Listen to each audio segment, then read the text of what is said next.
بسم الله الرحمن الرحيم. طبعا احنا بنحمد ربنا يعني الحمد لله يعني النهارده الناس كلها فرحانه ومبسوطه ان احنا لعبنا الماتش النهارده والجمهور والناس هم اللي عاملين الماتش، فدي حاجه كويسه عشان نثبت للناس كلها ان بورسعيد مفيش مشاكل فيها ومفيش قلق ولا الكلام ده كله، ان في امن والدنيا تمام هنا، فالحمد لله اللي ورانا كده النهارده.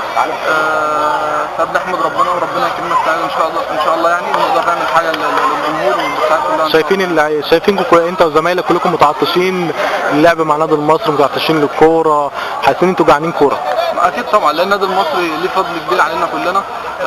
فاحنا لازم يعني ما كناش نقف جنب النادي الفتره ديت، هنقف امتى جنب النادي يعني، فاحنا تحت امر النادي وربنا يكرمنا ان شاء الله ونقدر نعمل لهم حاجه باذن الله السنه دي ان شاء الله يعني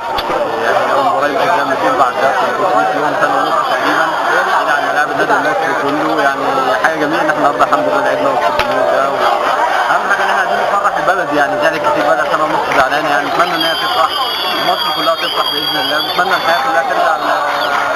وكل بلادنا ان شاء الله يعني. شايفين من محمود شاكر النهارده اداء متميز جدا واداء رائع، حاسين ان هو الكره وحشاه، نفسه مفتوحه على الكره. والله بص انت لما تجيب شويه على الكوره، احنا بقالنا اكتر من شهرين وكنا لازم نتمرن، يعني يمكن لما رجعنا والبلد احنا ما لحقناش نديها حاجه، ما لحقناش ندي النادي حاجه يعني، فاحنا مشتاقين ان احنا نعمل حاجه للنادي، يمكن الظروف صعبه السنه دي قوي، بس ان شاء الله مع اللعيبه الخبره دي لعيبه كبيره ومعاهم اللعيبه الصغيرين مجموعه اللعيبه الصغيرين دول باذن الله نقدر نعمل فريق متميز ونقدر نفرح الناس دي كلها باذن الله. مش امن ولا اي حاجه خالص في بورسعيد، يعني هم الامن بتاعنا، ويا رب ان شاء الله يعني باذن الله تكون خير علينا وعليهم باذن الله، وربنا ان شاء الله يعني ربنا هم يكونوا بعد ربنا ان شاء الله في مسيرتنا، لازم يكون ورانا على طول في مكتب او اي دور بيحصل لازم يكون ورانا ان شاء الله، يا رب نتمنى ان شاء الله. النادي المصري احساسك النهارده بعد اول مباراه بعد غياب 595 يوم عن المباريات؟ احساس كويس، اللعيب من غير ماتشات ما بيحسش ان هو بيلعب كوره، اول ماتش وسط جمهوره بتاع حاجه كويسه يعني الحمد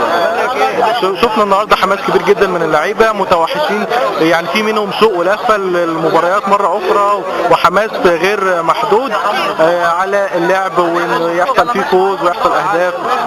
طبيعي يعني الناس بقالها كتير ما بتلعبش ماتشات في بورسعيد، فده طبيعي يعني الناس بتبقى عايزه تلعب وعايزه تثبت ان هي لعيبه كويسه، تثبت ان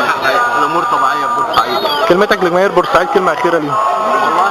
كلمتي ربنا يكرمنا كلنا، مش جمهور بورسعيد كلها، ربنا يكرمنا كلنا ووفقنا والدنيا تمشي على خير ان شاء الله.